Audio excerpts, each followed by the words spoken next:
Hello, name is Ray with Jade Investment. Appreciate you watching. If you haven't subscribed to my channel, go ahead and hit that subscribe button. Hit that like button also. I make these videos for you to help you, to teach you, to show you how to buy real estate, how to go do it properly and not lose money. Also, so you can go out there and make passive income, so you can provide additional income. As we all know, millionaires are made by having multiple streams of income. So right now we're in May of 28, I believe, May of in 2020.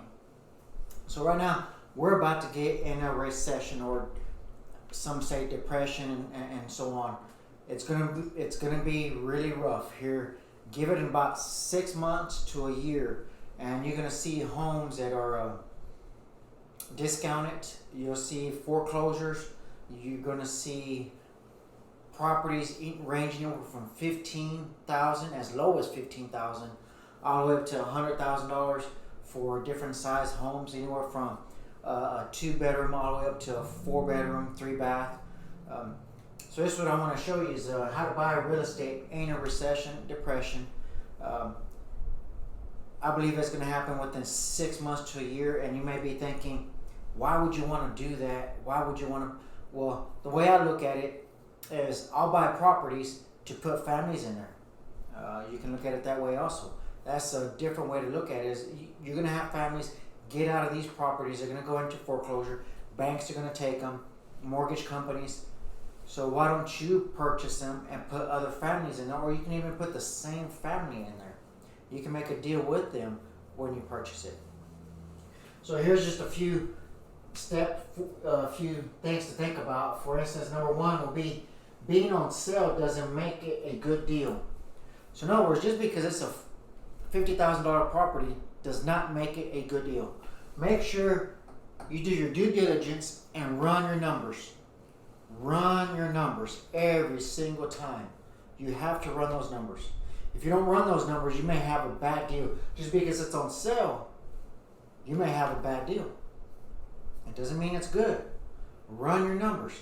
Make sure those numbers are good. Make sure that those numbers pay for the mortgage, pay for expenses, and bring cash flow. You don't want to break even.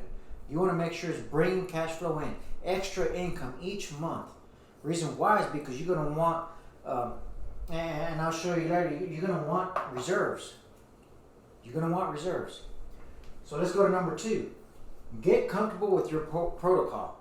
So in other words, stick to your plan. You're going to make a plan. What is your plan? You're going to make that plan. Stick to that plan. And stay on track with your strategies. Stay on track with your strategies. There are strategies on how to purchase a property. You can go through my other videos and you can see there's certain methods on how to purchase a property correctly to where it makes you money. So you want to be comfortable with your protocol. Now, if you're comfortable with it, you know you're going to stick to it every single time you purchase a property. Every time you look at a property, you're going to see it, and you're going to run your numbers, and you're going to be comfortable with it. And if you're comfortable with purchasing that property, then you know that's the right property. So let's go to number three. Be patient. You have to be patient. Don't be in a hurry to hurry up and close on the deal. Hurry up and do all the paperwork. Don't be in a hurry. Make sure you go down and read everything on that paperwork. Make sure you read that contract. Again, it says don't be in a hurry to buy properties without inspections also. Make sure you do your inspections. Just because, here's the deal, you're going to have a lot of investors out there jumping on every deal that they possibly can. In fact, they're already doing it. I'm already looking, I'll get on the online and I'll look at it, and you'll see pending. These aren't even on sale yet. And yet you have investors out there, I won't say wasting their money, but they're not being patient and waiting for those deals that are about to come out in 6 months to a year, and they're not going to have any money. So I'm telling you, be patient. Make sure you do your inspections. Don't skip on that. Because say you purchase this property and you ran your numbers up here because you said it's a sale and it's a good deal. You weren't patient enough, and you went ahead and hurried up and jumped on it because you didn't want inspections done. And then after you get in there and you purchase a property and you come to find out it's a mess. You have plumbing issues, roof issues, electrical issues, or whatever else, other issues, foundation issues. So make sure you double check that. Be patient and get it inspected. Number 4, remember your original plan. Remember I said up here, your protocol, make sure you remember your original plan. Your plan will be your budget. Your budget, type of properties, locations, for instance, cities, states, good locations, even in the city that you're living in, if that's where you're going to invest. Make sure you remember that. Make sure you remember your original plan, your budget. Don't go over your budget. Stick to that budget. Even though you see a deal and you're just like, oh, I think I can reach and spend a little bit more money.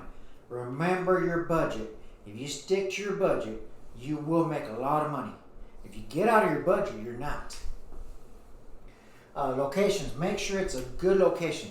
You may have friends that send you a property and say, hey, this is a good property in this other city, but you have no idea how that city is or what that location looks like or if it's in a good location or a bad location. So remember that. The other one, negotiate. This is a time you're going to be able to negotiate very well. Reason why, you're going to have banks are going to be taking over properties. Sellers are going to be eager to sell. So you're going to have sellers that are going to want to sell you the property and get out of it before the bank forecloses because they want to keep their credit. That way they can purchase another property later. And you're going to have banks that want to get rid of the property because they also owe someone else. Remember, banks don't own that property. They purchase that property, charge you interest. They're making another payment with someone else. They sell that note. Lowball offers. You don't want to do lowball offers, and you might be thinking, why would I want to lowball somebody that needs to sell their property? Reason why is because appraisals. The appraisal, remember, the housing market is going to be going down. So you want to go a lowball offer because when it's going down, you want your offer here. That way, whenever it crashes or it gets down to here, you're still making money. You put your offer up here and it's crashing and your offer's up here and it keeps going down, you're going to have negative equity. You want to make sure you have equity in there when you purchase the property. You make your money when you purchase it, not after. Don't get it backwards. Don't get in that wish list that some people say, well, I'll make my money once it appraises more, once I put all this money into it and the value should go up. No. You purchase your property low where you already have equity.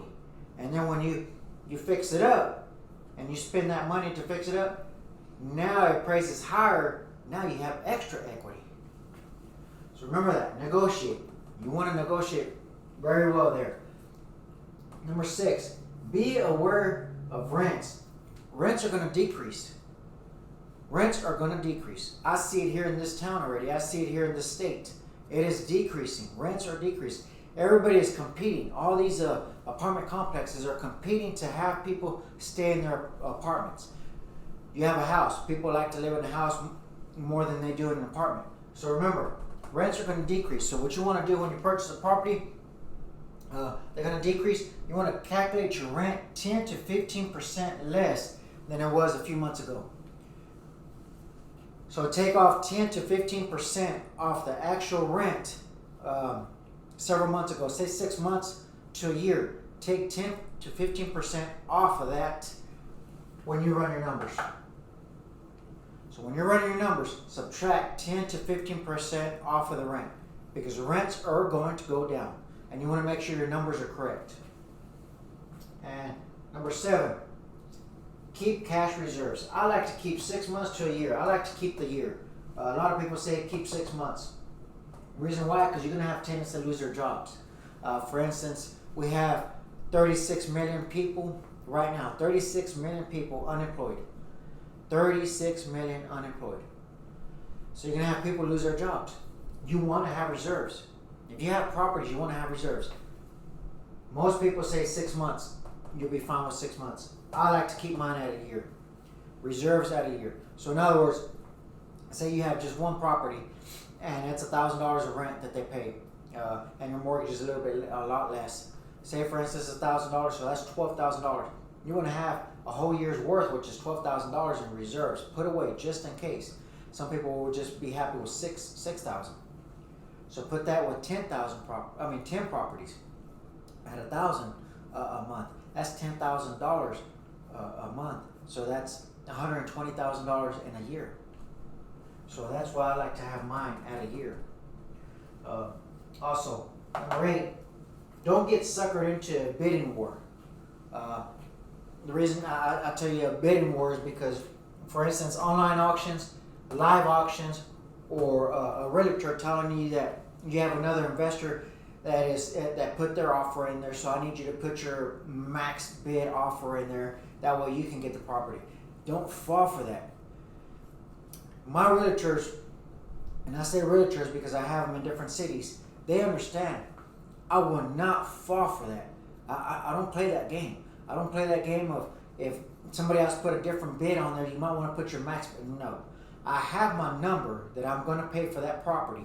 If somebody else wants to pay more, I'm not going to pay for it. Because if I get into that bidding war and I pay more because I'm trying to win the property, at the end of the day, I may pay more than what the property is valued at. And now my numbers up here don't match. Now I'm not making any money off of it.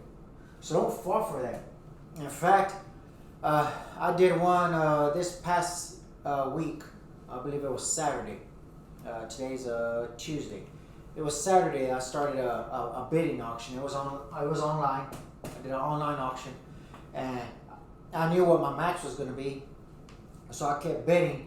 Well, I reached my max. Somebody else beat me, and I was done. I'm not going to continue because I already know what the value of that property is. If I continued, I was going to be in my negative equity, and I don't want to be negative equity. I'll let somebody else do that. I'll let them be negative equity, not me. I don't want my business to be negative. I want my business to have good cash flow all the time. So don't fall for that bidding war. If you have a realtor that tells you, I have another offer, or they have multiple offers, you might want to put your best offer at the table. This is my offer because this is what my numbers tell me I can run. I'm not going to go above that. So remember that. So it comes back to remembering your protocol, remember your original plan, which is your budget. So don't do that on that bidding war. Remember your budget. Don't pass that. You don't have to try to impress anybody by telling them, I bought that property for this amount of money. You get it appraised, and you're down here. Your appraisal's down here, and you pay this much. Don't fall for that. Don't do that. So I hope that from here, 1 through 8, I hope this helped you on going down here. Hopefully you can, if you want to take a screenshot of that, I hope this helped you. Hope it was slow enough for I hope I spoke slow enough for you to understand it.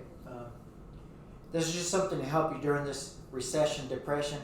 I would wait 6 months to a year. But of course, if you find a great deal out there, jump on it. Don't wait. Go ahead and get it. But I'm telling you, in 6 months to a year, it is really going to get real cheap. These houses are going to go from 15, 50,000. You're going to get some nice houses out there.